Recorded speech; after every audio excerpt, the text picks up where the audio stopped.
Benvingudes a Casa Amèrica Catalunya.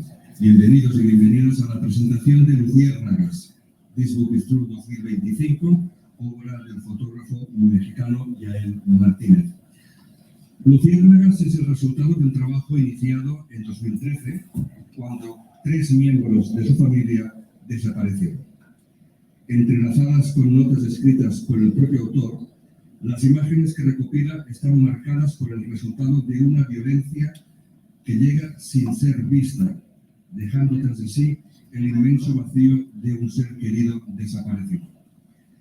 En una atmósfera de crimen organizado y violencia estatal, Yael intervino en sus fotografías para que la luz iluminara la oscuridad.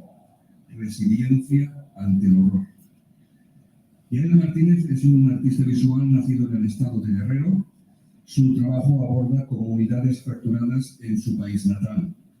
Ha expuesto de forma individual y colectiva en África, Asia, Europa y Estados Unidos. Ha publicado en medios como National Geographic, The New York Times, Time o Bloomberg News, entre otros. Desde 2024 es miembro de la agencia Magnum Photos. Entre los reconocimientos más recientes recibidos, ganó el premio regional del World Press Photo en la región del Norte y Centroamérica en la categoría de formato abierto en 2022. Yael dialogará hoy con Eduardo Ruiz Sosa, escultor mexicano de su misma generación que reside en Barcelona, buen amigo de la casa y comisario del Festival de Literatura Latinoamericana Academia América que realizamos cada año.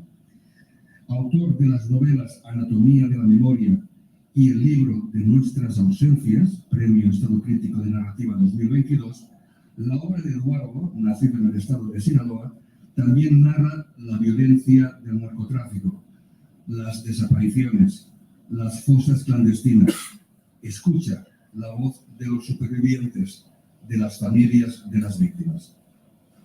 Atendiendo a las sensibilidades que desde la fotografía y la literatura han vertido y vierten tanto Yael como Eduardo, no cabe duda de que, entre otras cosas, la presentación de Luciérnagas nos guiará hacia preguntas y reflexiones que, como es debido, ayudarán a que mantengamos nuestra posición de no normalizar la violencia y de negarnos a girar la cabeza ante escenarios incómodos. Muchas gracias, Yael y Eduardo. Cuando ustedes quieran, adelante. Muchas gracias. Bienvenido, Yael, bienvenidos. Muchas gracias por acompañarnos a la presentación de Luciérnagas.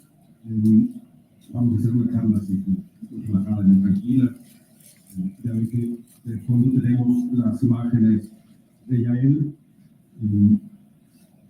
Quizá por el origen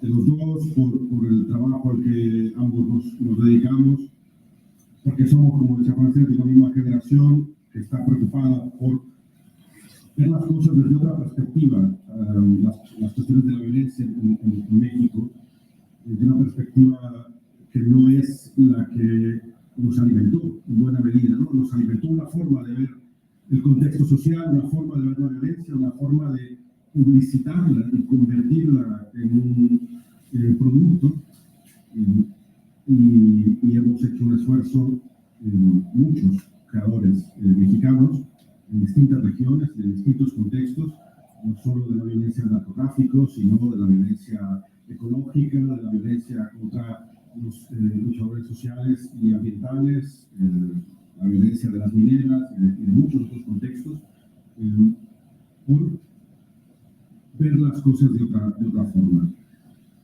Por tanto, a lo mejor es en un primer momento un poco denso esto y feo, ¿no? Trataremos de reírnos un poco en algún momento, de no ser tan apocalípticos, pero le decía hace un momento a Yael, yo conocí su trabajo, en una parte de su trabajo, hacia el 2018, hacia el año 2018, porque él hizo un trabajo fotográfico muy potente con las rastreadoras de Sinaloa, fuerte, parte norte del estado de Sinaloa, que es donde yo soy, y que son las madres, esposas, hijas, hermanas, etcétera, de los desaparecidos del narcotráfico. Y a partir de ahí empecé a seguirlo. Fue toda una casualidad. Bueno, me tocaba ahora acompañarlo en la charla de esta presentación. Y no dejaba de pensar cuando creaba el libro, y cuando leía los textos y cuando revisaba en la página web y en otros lugares su trabajo, el reto enorme que es la belleza ante el horror, ¿no? Hace no mucho, principios, mediados del mes de junio, estábamos aquí en el Kilómetro América, un escritor que además tengo la fortuna de que es un amigo muy querido, que participó en la lectura, que se hace aquí, leí una frase que creo que tiene mucho que ver con esto, que es: nos habituamos a la violencia, pero siempre buscamos la belleza, ¿no? Y creo que tu trabajo en buena medida tiene que ver con esto, ¿no? Pero la belleza no como un concepto meramente estético, meramente, bueno, vamos a hacer bonito el horror, ¿no? La belleza como una forma de resistir ante el horror, la belleza como las relaciones, la belleza como el paisaje, la belleza como los objetos, los espacios, los lugares, todo, ¿no? Y creo que Luciérnagas es en buena medida todo tu trabajo, pero quizás en especial, ya hablaremos de las luciérnagas en concreto, creo que tiene que ver con eso, ¿no? Cuéntanos un poco esa concepción que tienes sobre el horror con el que trabajas y al que te has enfrentado durante muchos años, y una búsqueda de una belleza que es la forma de rescatarse, ¿no? Y de rescatarnos. Empezar compartiendo esto. Cuando era niño, atrapaba a los hermanos, sacrificaba sus cuerpos en la piel para alimentar nuestro hijo. Un día, llegó sus palabras en agua y de beber en silencio. Ahora, cuando la oscuridad me envuelve, soy una puerta.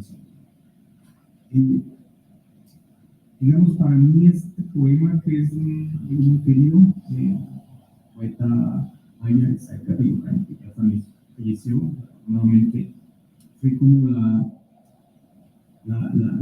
el corazón del proyecto. Creo que desde 2003 empecé a hacer esta documentación de un inicio dentro de mi propio núcleo familiar. Es hijos en la familia, y empecé yo a documentar para entender qué estaba pasando y cómo, digamos, la violencia fracturaba el espacio físico, pero también como el espacio espiritual, psicológico, ¿no? de las personas que pasamos en estas problemáticas. Y a lo largo, digamos, de los años, empecé a hacer como un recorrido en el territorio mexicano, de distintas familias, comunidades que estaban sufriendo esta problemática. En Guerrero, después Estado de México, Michoacán, Veracruz, Tamaulipas, Sinaloa, Tijuana, y íbamos haciendo ahí un mapeo acerca de todas estas problemáticas. Y para mí, yo creo que como a los 7 años, hay otro trabajo, digamos, que habla específicamente de las familias con desaparecidos, pero empecé yo con la idea de tomar la fotografía como un ritual, a través de estos procesos de intervención, empezar a usar esa imagen también como un ritual que lograra cambiar la energía o la oscuridad en la que están envueltas, digamos, las personas. Y yo eso me fui descubriendo en el tiempo, ¿no? Recuerdo que en una de las últimas veces que estaba con las arqueólogas, con mi hija, habían encontrado el cuerpo de dos hermanos de una de las mujeres que son parte de las rastreadoras, y estábamos en el velorio, y había una especie de lona que estaba ya perforada. Empecé a ver como estas proyecciones de las luces en los rostros de una de las rastreadoras, la doña Carmen. Para mí, ahí fue como que empecé a fotografiarla, pero después empecé a ver mucho esta reincidencia que tenía en imágenes previas, ¿no? Entonces, digamos que para mí, de alguna forma, el libro rinde como tributo y un homenaje a todas estas personas que de alguna forma están resistiendo el territorio, están resistiendo desde distintas formas en contra de los sistemas de control, ¿no? Por una parte sí están las rastreadoras, por otra parte hay personas que se han visto forzadas a dejar sus territorios por causa como de la violencia. Hay personas también aquí en el libro que ahora forman parte o que son los pilares de las familias que viven en Estados Unidos ahora. Y de alguna forma es un tapiz que rinde tributo a todas estas personas que de alguna forma resisten esto. Por si no, a lo mejor de lejos no se ve del todo bien, por si no han visto el trabajo de Luciérnagas, de Yael, son fotografías que están intervenidas, ¿no? Perforadas. Imagínense ese lienzo que acaba de escribir esa lona, además es una cosa muy extremadamente típica, ¿no? Pero también muy reivindicativa, ¿no? Las enormes lonas impresas con los rostros de los desaparecidos, con sus informaciones, con sus datos, ¿no? Los carteles que van circulando por la ciudad, que están por las paredes también, que son de papel y demás. Y tienen estas perforaciones, las fotografías de Yael, y atraviesa la luz, y esa luz es como una especie de mensaje, tal vez, ¿no?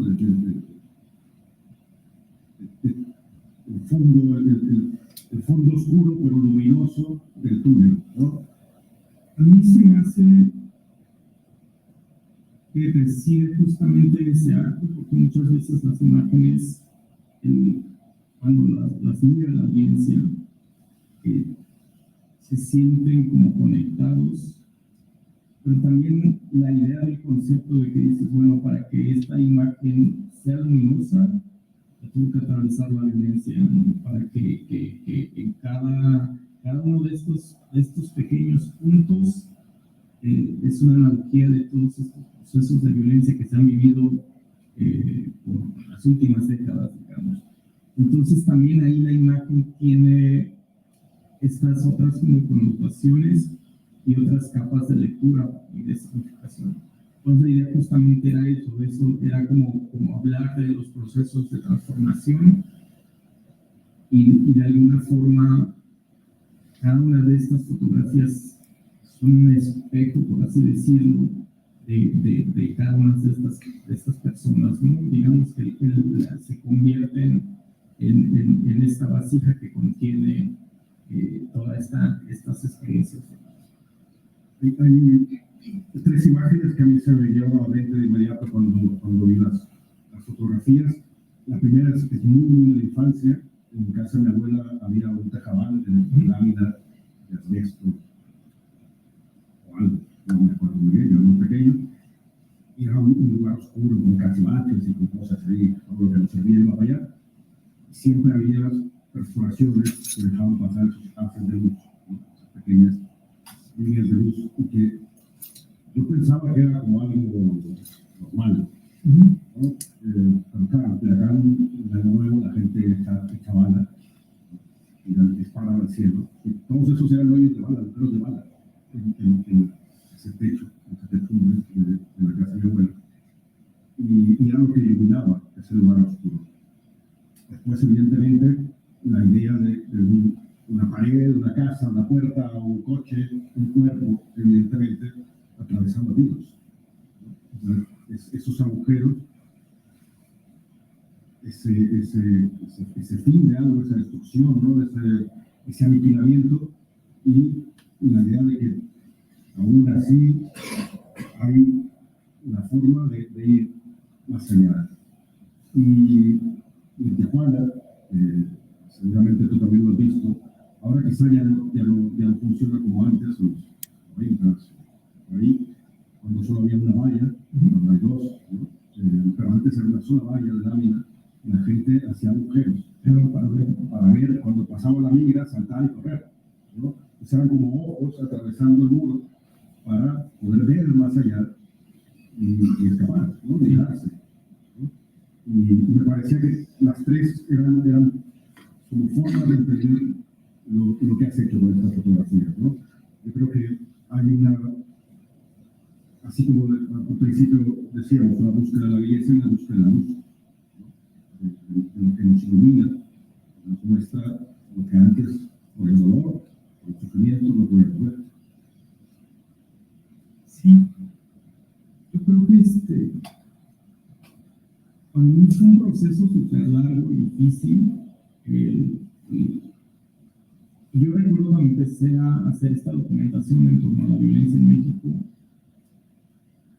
algo que siempre me pasaba por la cabeza era que no quería mostrar esta violencia, la violencia explícita que pasaba ahí, sino más bien quería hablar desde el otro aspecto humano, cómo todas estas personas de alguna forma,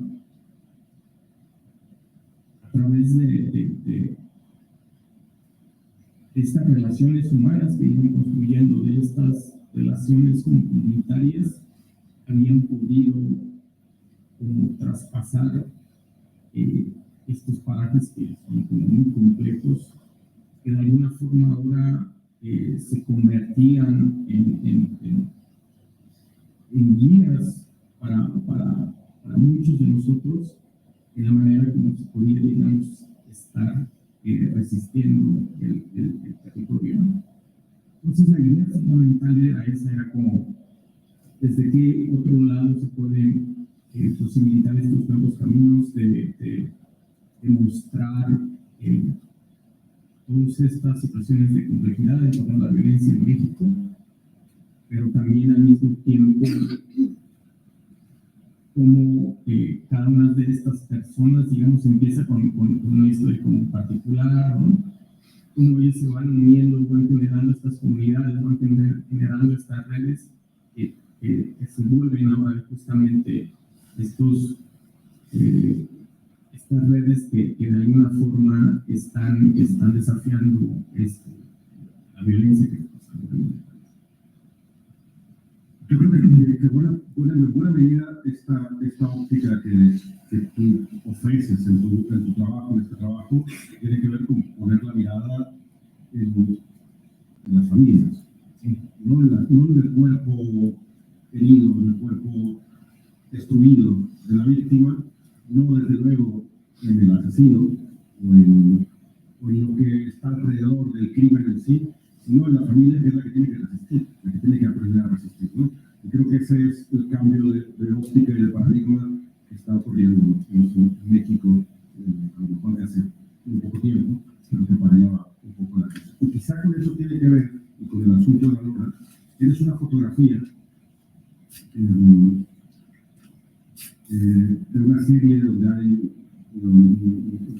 distintos ritos, rituales y figuras más o menos místicas, ¿no? Y una es una virgen de Guadalupe, sin espaldas, el manto, ¿no? Y están las estrellas, que parece que están perforadas, porque la luz le da de alguna forma que hacen de luz del manto de la virgen. Teniendo en cuenta cómo México es culturalmente en términos de creencia religiosa y demás, y que buena parte de las madres de los desaparecidos, de las rastreadoras y de las familias que están a la espera de encontrar a sus familiares, practican distintas creencias religiosas, ahí creo que también hay algo de esa mística, ¿no? De eso que llamabas antes rituales.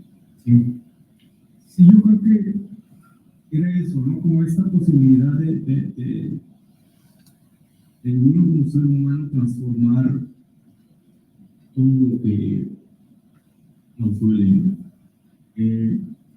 Algunas de estas imágenes tienen estas como connotaciones. Para mí es esa como relación siempre de mirar hacia el cielo, para ahí en el cielo como encontrar un poquito este vínculo guía con los abuelos o con nuestros antepasados. Y es esa, también esa imagen, digo, para mí es esa relación, ¿no? entre la montaña y la estrella como guía, y particularmente eso, ¿no? Mucho del trabajo está como planteado desde la idea de la Tierra como este espacio que estamos habitando, y la luz y la estrella como guía en esta relación, digamos, hablando de la violencia como un espacio oscuro, ¿no? Entonces, para mí era justo empezar a generar esta narrativa, porque de alguna forma están entrelazadas las historias de las madres, las historias de las personas que estaban desde Honduras, El Salvador, en misma parte de comunidades de fotografía en Michoacán o en Guerrero, que estaban, digamos, siendo desplazados por la cuestión de la violencia. Pero esa, digamos, esta como relación de cómo ir encontrando también estas guías en el camino. Ya en términos más prácticos, en muchos lugares, y tú mismo también lo has dicho así, el trabajo es documental, ¿no? Pero no documental en el sentido de lo más llano, sino que hay una intervención, hay un simbolismo. Yo me atrevería incluso a decir hasta una cierta ficción, en los términos. No acostumbro a tratar la ficción como opuesto a la realidad, ¿no? Sino otra forma de mirar la realidad. Pero estos trabajos que tú haces con, en algunos casos, montajes específicos, con estas intervenciones posteriores, transforman lo meramente documental informativo en otra cosa, ¿no? Y en algún momento has dicho que hasta te dificultó en algunos momentos la publicación de algunos trabajos o la recepción o la comprensión de algunos de tus trabajos, ¿no? ¿En qué momento decidiste y por qué hacer ese salto a, de alguna manera, ficcionalizar, es decir, intervenir, hacer todo este trabajo de búsqueda de algo más, me imagino? Yo creo que fue el mismo proceso. Cuando empecé a hacer como esta documentación más tradicional, con esta investigación como periodística también, lo hice por 7 años, pero yo estaba en términos personales buscando cómo mi trabajo también cambiara mi espacio personal. Y fue que empecé a hacer, por ejemplo, estos rituales. Empecé a hacer como rituales de peticiones de lluvia en Guerrero. Y recuerdo que algo que me cambió mucho fue, estábamos en una montaña que Ciclala, que significa la estrella, en Chilapa, y me decía René Lacotempa, que fue él era un peleador que me había invitado a hacer estos rituales, y yo que tenía que ofertar más allá de las velas, de la comida, del mezcal que llevaban. Y yo le decía que lo único que sabía hacer era fotografiar, ¿no? Entonces, justo a partir de ahí fue que empecé yo a cambiar de manera personal, porque bueno, mucho de mi trabajo en la agencia, en Magnum, sigue siendo, digamos, estrictamente periodístico, documental, pero después de estas asignaciones, yo sigo, digamos, medio y largo plazo muchos de los proyectos. Entonces, te comentaba hace rato que, por ejemplo, conmigo nos conocimos en 2016 justamente para una asignación con el Wall Street Journal, y a partir de, digamos, de esa experiencia, yo la seguí documentando hasta 2021, imágenes que hay aquí.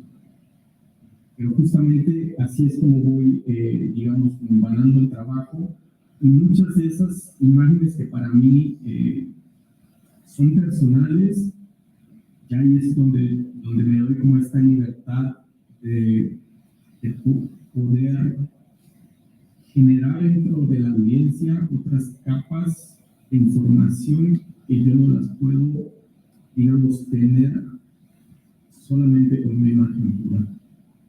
Entonces, muchas de estas imágenes tienen eso. Para mí eso es como que dices, bueno, ¿qué otras capas de información? Y qué bueno cuando hablas tú de esta cuestión de la ficción, o yo más bien es como expandir un poco la experiencia de la realidad, y también vincular un poco de lo que vemos a través, cuando estamos despiertos, como parte de todos estos procesos se quedan en nuestro inconsciente, y de alguna forma también están determinando la manera como nos estamos vinculando con la realidad que vivimos, ¿no? el día a día. Entonces, para mí era como dices, bueno, ¿cómo hacer que estas imágenes expandan estos espacios entre el consciente y el inconsciente? Y algo que yo empecé a tener muy en cuenta es que de todas estas experiencias y de todas las entrevistas que iba teniendo con la gente, había estos procesos donde pareciera que la línea entre lo que es real y lo que no casi se rompe, ¿no? Que ya no sabían muchas veces si realmente lo que estaban viviendo era real. Y entonces, para mí, justo a través de esas experiencias, fue que empecé a hacer que las imágenes tuvieran que tener esa capa donde ya no sabes en qué momento estás entre de la realidad tangible y en qué momento está, digamos como siéndose proyectadas las imágenes que tenemos en el inconsciente. Claro, porque además la realidad es que retratas, ya sea en el trabajo cotidiano o que después conviertes en un trabajo más personal y más íntimo, están en los contextos, quiero decir, explotados desde la imagen y el amarillismo y muchos otros procesos de socialización de la imagen y de globalización de las imágenes que terminan desgastando a la imagen y al espectador. Y por tanto, no hay una reacción. Yo creo que también terminan desgastando el espacio de conexión que se puede generar con las mismas audiencias. Una vez de estar viendo tantas imágenes de violencia, lo primero que haces es voltear como la cabeza y ya no realmente como tomarte ese espacio para reflexionar de que se está viviendo, ¿no? Y para mí justamente era lo contrario, ¿no? Como dices, ¿cómo posibilito ese espacio de conexión y ese espacio también de comunicación entre las personas que están compartiendo sus historias y, digamos, las demás audiencias que vayan digamos, a comunicarse, ¿no? Y esas perforaciones son justo donde se filtra, ¿no? Como si fuera un colador un cedazo, ¿no? Y se filtra esa vinculación. Porque pensaba también, por ejemplo, hace un momento mencionábamos a los Brito, que es una saga de fotógrafos uliches en Sinaloa, y por ahí ¿qué sería? 2010 más o menos, esta serie de Fernando, en la que eran paisajes bucólicos de las afueras de Sinaloa, de Tequilacán más bien, pero de distintas regiones también de Sinaloa, la sierra, la costa, además, unos paisajes hermosísimos, uno diría, vamos para allá, pero por ahí en medio, a veces muy evidente, a veces un poco más sutil, un cadáver, ¿no? Llegó el punto en el que esas imágenes,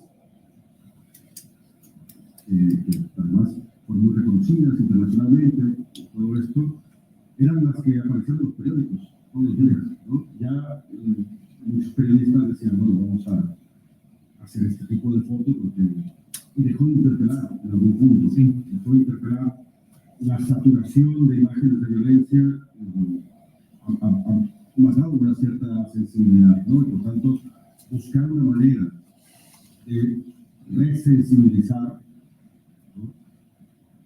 Teniendo en cuenta que quien ve tu trabajo y ve a los personajes, a los individuos, a las personas representadas ahí, que han perdido a alguien, que están buscando a alguien, ellos también están, muchos de ellos, en esa situación.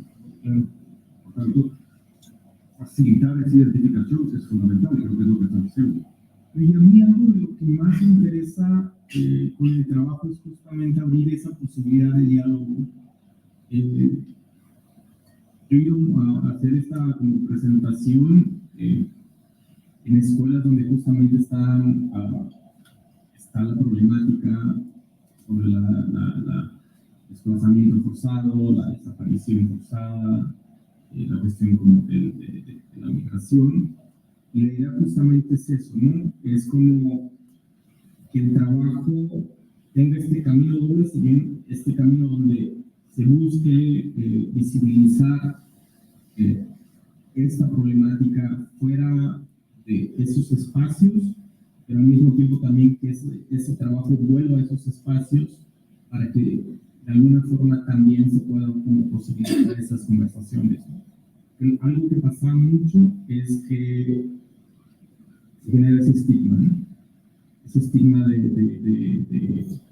cuando tienes a alguien que desapareció o por qué tu familia tuvo que dejar sus espacios para tratar de buscar un espacio seguro, ¿no?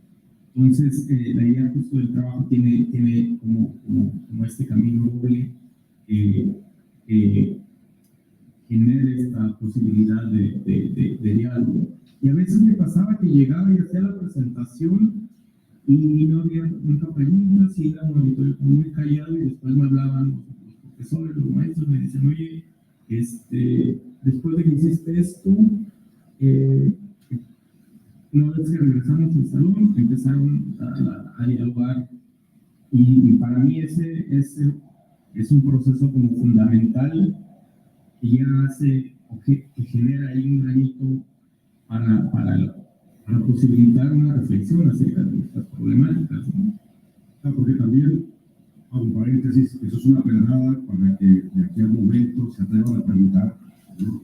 Las audiencias silenciosas aprovechen a Yael, pregunten cosas. Pero también hay una búsqueda de autoconciencia, ¿no? A veces la idea de el retrato, la imagen, casi siempre es ajena.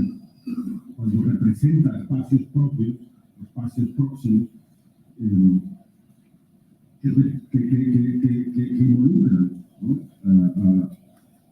a determinados grupos, a determinados espacios, es operación, ¿no? De conciencia propia, ¿no? Yo estoy aquí, esto es lo que soy, esto es lo que vivo, esto es lo que me atañe, ¿no? Porque creo que también uno de los retos fundamentales de la creación artística en general, sea música, sea fotografía, sea literatura, en un contexto como el de la violencia en México, es la autoconciencia, la autorrepresentación, el autorreconocimiento, que es algo que las rastreadoras han hecho por sí mismas, sin una necesidad imperiosa e irreemplazable, pero que mucha gente lo hace, ¿no? Esto que decías hace un momento, el estigma, ¿no?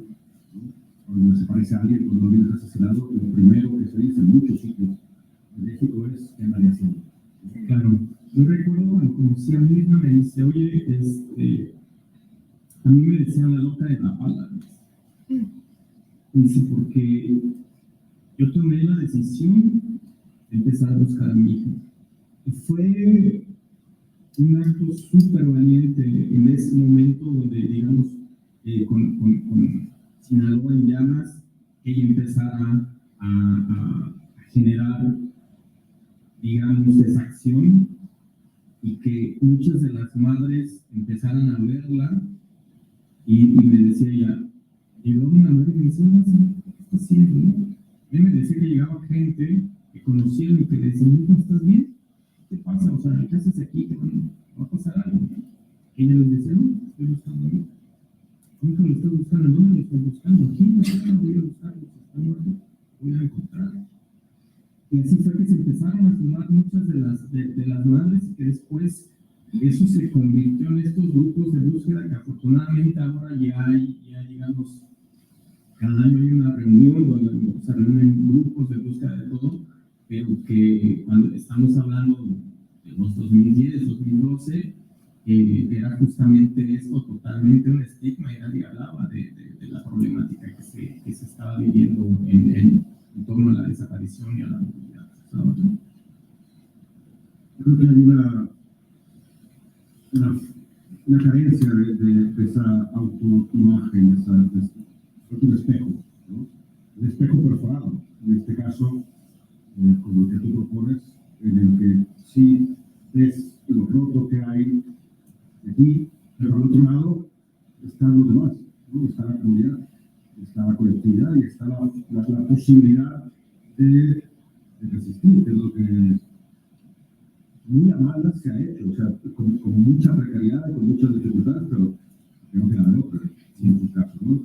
Pero cuando hay esa posibilidad de reconocerse uno de los otros y ver a través de estas perforaciones que tú propones, es la comunidad más posible. Sí. Sí, yo creo que eso es fundamental, ¿no? Entender que este nuevo horizonte que se está como vislumbrando, la única manera de que nosotros podamos seguir ahí es a través de la colectividad, ¿no? De unirnos a personas que podamos seguir como caminando y resistiendo y luchando juntos con muchas de estas problemáticas, porque individualmente no creo que logremos seguir. Al individuo renuncia y la colectividad se salva, ¿no? Cuando renuncias, no está muy bien. Bueno, si quieren ir haciendo preguntas, nos pueden interrumpir en cualquier momento. Si hay un francés que está con el micrófono, o anda por acá, si hay alguna pregunta. Si no, de momento, hay una cosa que a mí me interesa mucho saber. A todo este trabajo, que desde luego en algún momento lo disfrutas también, en algún momento te lo pasas bien, te ríes, conoces a la gente, conoces otro lado de las tragedias también, ¿no? Mis realidades son distintos, pero desde luego que en algún punto termina cobrándote algo, ¿no? Íntimamente, ¿no? Y creo que si ahora se está dando una perspectiva distinta hacia voltear a la familia, voltear a las víctimas, hacia ellos, ¿no? Y escuchar esas voces y ver esos cuerpos y ver esos rostros, en algún punto habrá que ver también individualmente cómo eso nos ha transformado, ¿no? Que hemos perdido o que hemos encontrado, ¿no?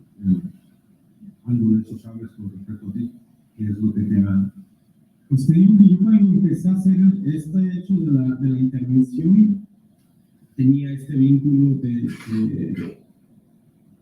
ritual para poder quitar también toda esa oscuridad que había estado acumulando todos estos años, ¿no? Porque dentro del trabajo yo empecé personalmente por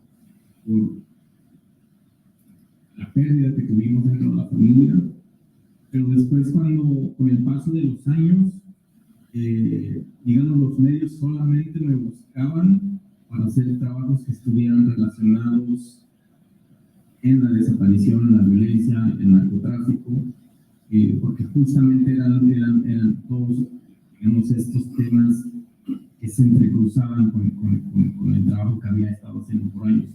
Y eso te va llenando también de una carga ahí oscura Y para mí lo que me salvó fue el hecho de empezar a fotografiar desde esta idea de transformación a través de la imagen, ¿no? De librar como toda esa energía negativa a las imágenes y también empezarlo a abrir y a socializarlo, ¿no? Porque algo que también muchas veces, por eso lo hablaba también con Fer, ¿no? En algunas ocasiones, de que creemos que los fotógrafos que hacemos este tipo de trabajos somos como de acero, ¿no? Y le decía, güey, ¿de verdad no haces terapia? No, de verdad, es que de repente es como que, y muchos de los periodistas no hablan acerca de eso, pero yo desde 2018 empecé tengo mi terapeuta, tengo como, y mucho de este trabajo pues, busca encontrar otras maneras de hablar acerca de cómo nosotros absorbemos y canalizamos el trauma de los demás, ¿no? Justo también, por ejemplo, a la hora de hacer como muchos de los talleres en procesos educativos en México que tengo en torno a la fotografía, es hablar también de cosas que a nosotros nos pasan y cómo también nosotros podemos en ese sentido trabajar con la comunidad, porque a veces es muy complejo cuando tú estás haciendo una cobertura periodística, porque regularmente tienes un tiempo muy limitado para que puedas, digamos, tener como trabajos más a profundidad con la comunidad. Pero cuando uno hace proyectos de medio y largo plazo donde reincides o que puedas volver con las comunidades, se generan ahí otros espacios donde justamente se habla desde otros puntos, ¿no? Y se pueden hacer como talleres, usar la fotografía como también un vehículo ahí de transformación, ¿no? Eso me interesa un montón también. La parte de extensión más allá del trabajo creativo, y que probablemente viene también de la formación. Tú te formaste en un taller, ¿no? De distintas maneras, en talleres de distintos tipos. Yo me formé en talleres y eventualmente, a veces por la situación económica precaria, a veces porque le da a uno la santa y regalada gana de hacerlo.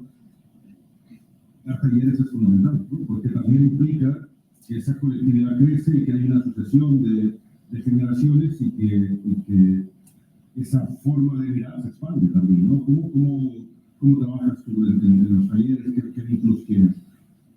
Yo creo que cuando en 2010 yo tuve la fortuna de llegar ahí al Centro de las Artes de San Agustín, digo, de conocer como a muchos fotógrafos o artistas importantes, y recuerdo que cuando hablaba con Francisco Toledo, que para mí él como cambió mucho la visión de la manera como pelaba la fotografía y el arte, justamente él decía eso, ¿no? Que decía, mira, o sea, acuérdate que si algo quieres hacer es como plantar una semilla, esa semilla siga creciendo, ¿no? Y yo creo que así es como también nosotros vemos como la manera de usar la fotografía, ¿no? De que dices, bueno, ahí vuelvo como el camino doble, ¿no? De que dices, hacia dónde puede ir, pero también tiene que volver a la comunidad y esta semilla se tiene que activar de distintas formas. Y no quiere decir que muchas de las gentes que participan ahí se vuelvan fotógrafos documentales o se vuelvan periodistas,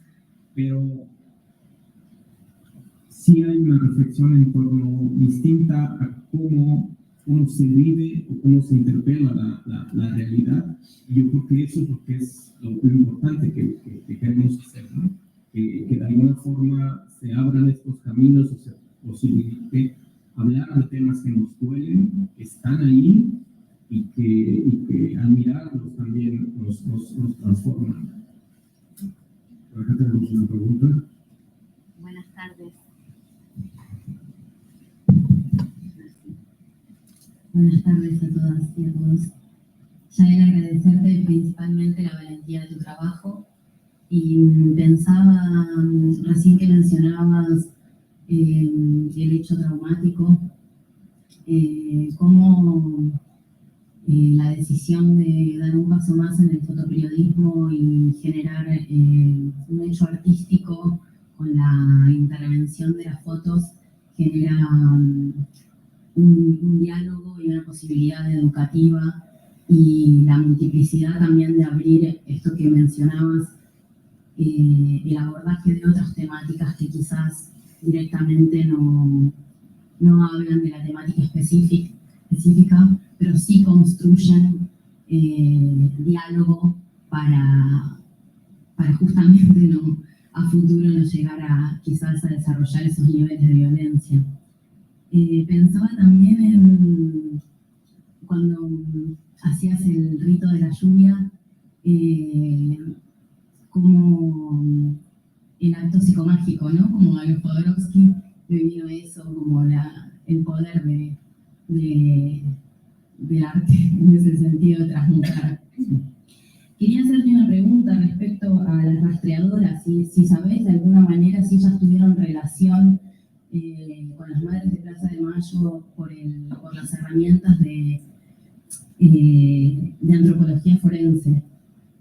Sí, de hecho, desde hace años ha platicado Mirna que han estado mucho en comunicación, y que a través justo de muchas de ellas que llegaban a dar talleres de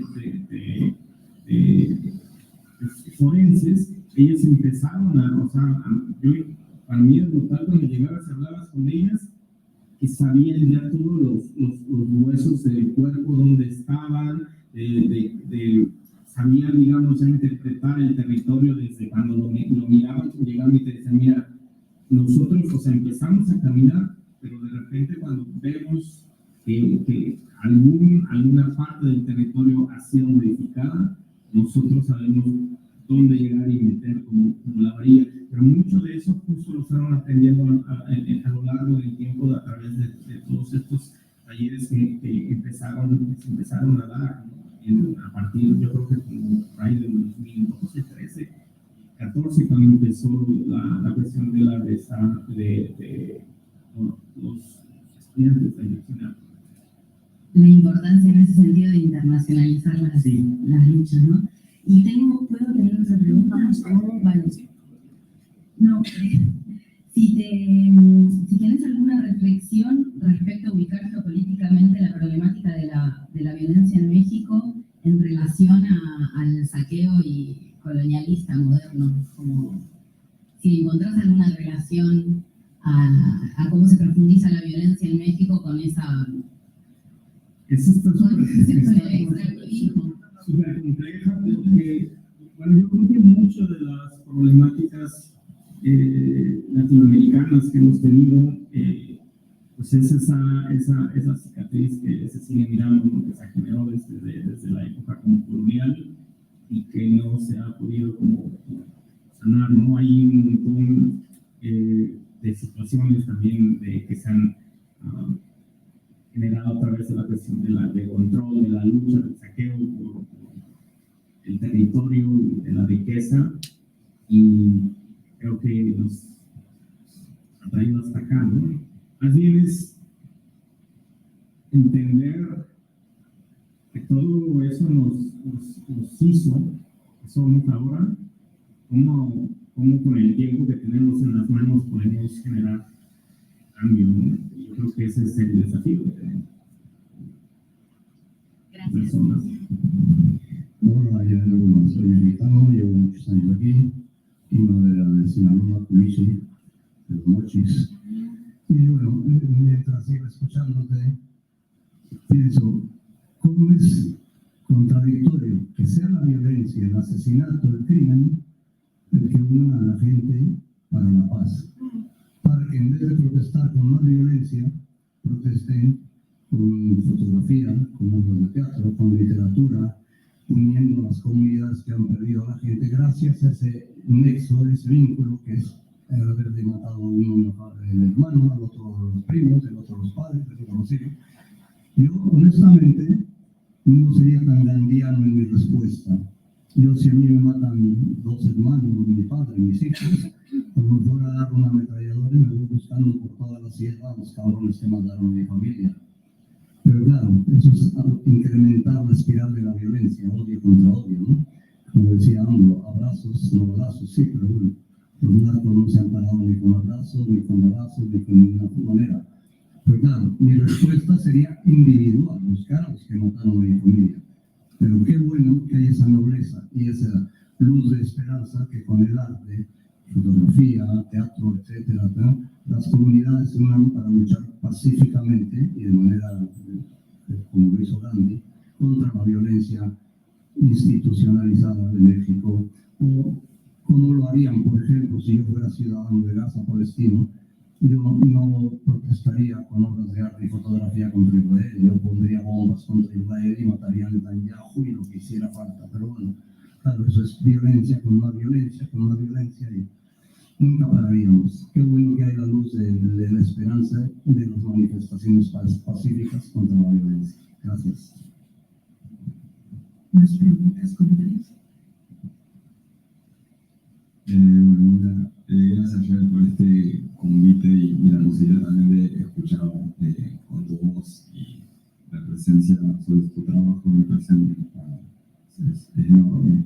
Bueno, tengo un montón de cositas, pero me quedé con lo que había conversado sobre la belleza ante el horror y me preguntaba como si se restituye algo en relación a esa operación de belleza, digamos, frente a esa ominoso del horror, muchas veces de la literalidad de las imágenes que son el horror puro.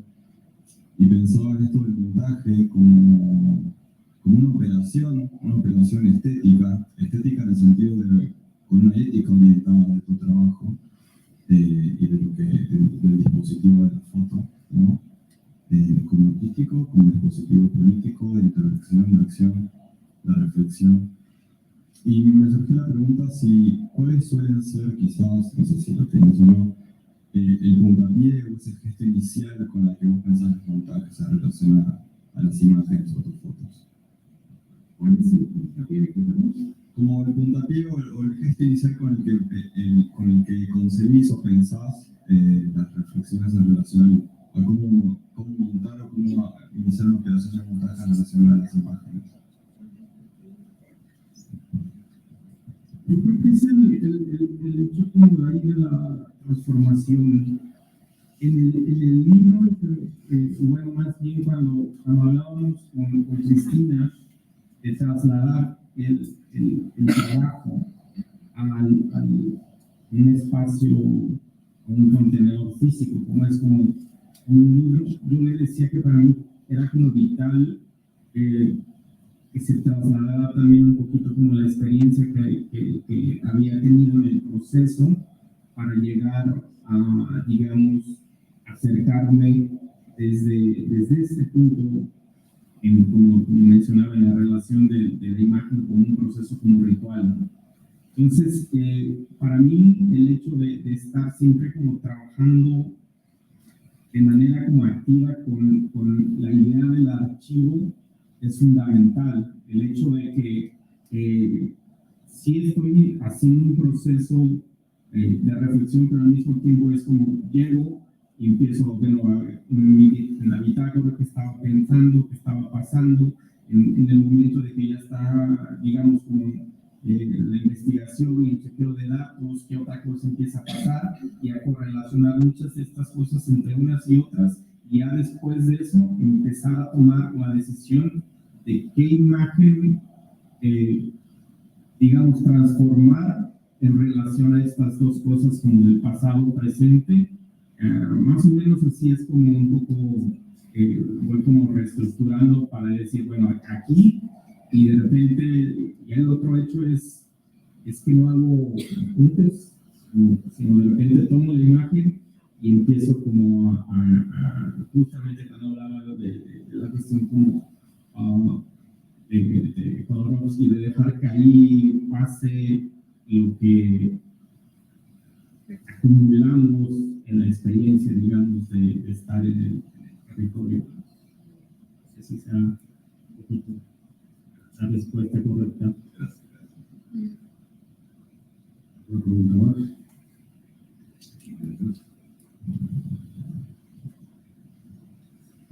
pues muchas gracias por la presentación.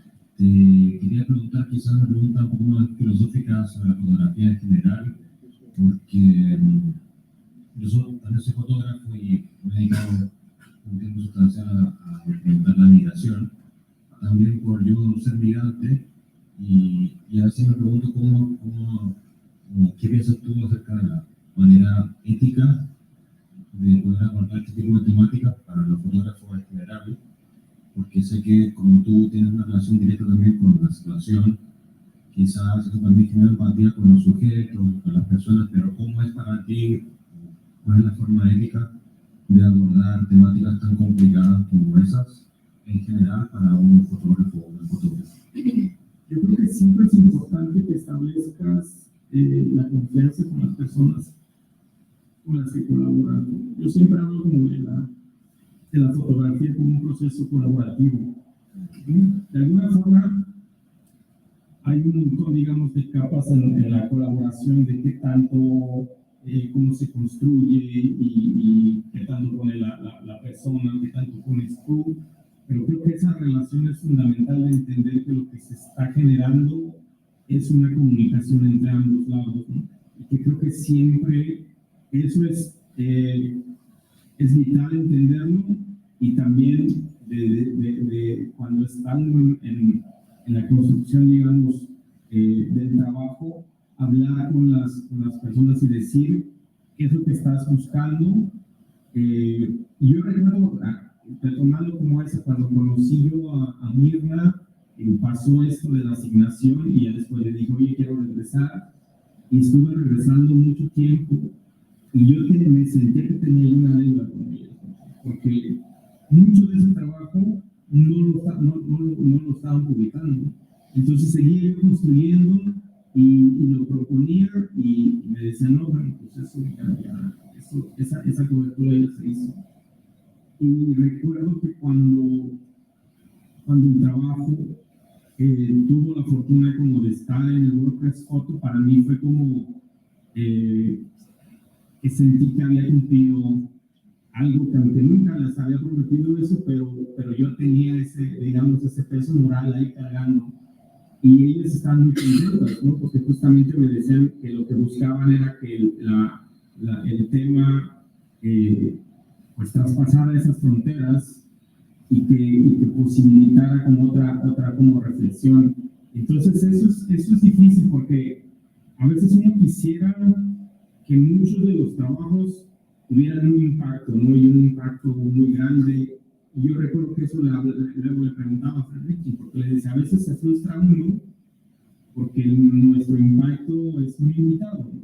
Es muy limitado, llega solamente a pocas personas, y entonces, ¿cómo podemos generar estos trabajos que tengan un impacto hacia unas audiencias como mayores? Recuerdo que esa vez él me decía, mira, si logras cambiar solamente una persona, es un cambio significativo. Entonces eso también es como o sea, hacer lo mejor que puedes, pero tampoco ponerte otra vez aquí como estos pesos morales acerca de que si lo que estás haciendo está llegando a cambiar algo, ¿no? Y sobre todo eso, como la relación con las personas, siempre ser claro en decir qué estás buscando con el trabajo, y antes, por ejemplo, de mostrarlo, siempre es como, mira, aquí están las imágenes, ¿estás de acuerdo que esto se publique, que no se publique, cómo quisieras? O sea, es siempre un diálogo como ahí abierto, sobre todo cuando haces trabajos de largo plazo, donde las personas con las que colaboras, digamos, se vuelven parte fundamental del trabajo.